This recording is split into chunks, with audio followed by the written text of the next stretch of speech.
Islam and the Environment. 8.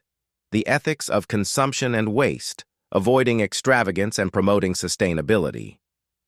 In a world that thrives on consumption and excess, Islamic teachings offer a deeply spiritual framework that urges balance, moderation, and respect for resources.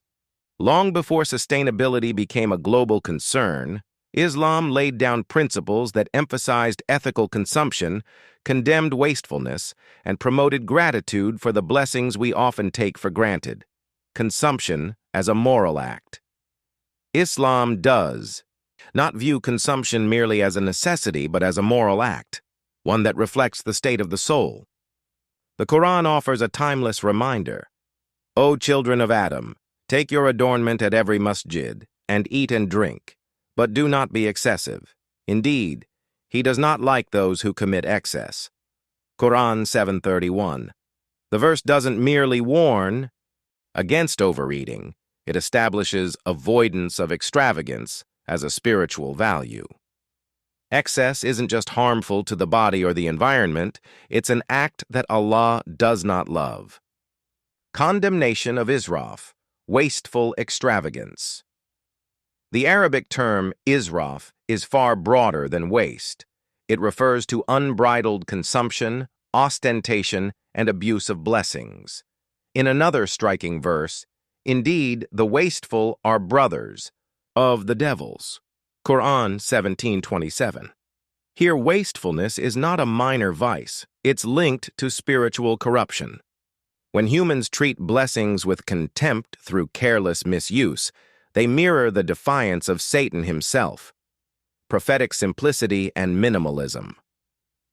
The Prophet Muhammad was the living example of ethical consumption. He lived simply, ate modestly, and reminded his followers not to be wasteful even in situations where abundance was available. He said, "Eat, give charity, and wear clothes without extravagance or pride." Narrated by Ibn Majah, even in acts of generosity, Islam draws a line. Be kind, be giving, but remain grounded. Sustainability in rituals. Wudu as a model. Perhaps one of the most powerful examples of Islam's call to sustainability lies in the daily act of wudu, ritual purification. The Prophet once saw a companion using excessive water while performing wudu and rebuked him. Do not waste water, even if you are on the banks of a flowing river. Ahmad and Ibn Majah. This prophetic instruction reveals the ethical framework. Islam lays out, abundance is not a license for waste. Historical models of resource management. Islamic civilization manifested these values in tangible policies and public behavior.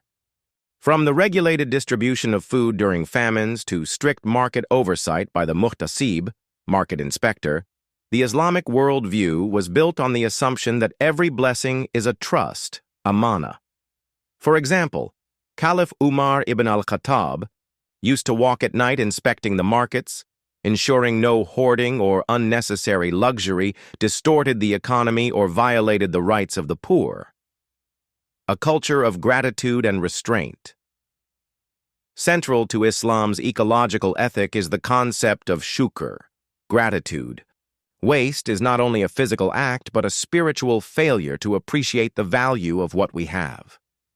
The Prophet used to finish every morsel of food and encouraged others not to leave even a single grain of rice uneaten, saying, "You do not know in which part of the food the blessing lies."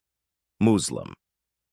This is a culture of mindfulness, where what we consume, how we consume, and how much we consume are all tied to our relationship with the Creator and the creation. Islam teaches us that consumption is not a right to be exercised without limit, but a responsibility to be discharged with care. From the food we eat to the clothes we wear, the water we use to the energy we burn, every act must reflect humility, awareness, and accountability.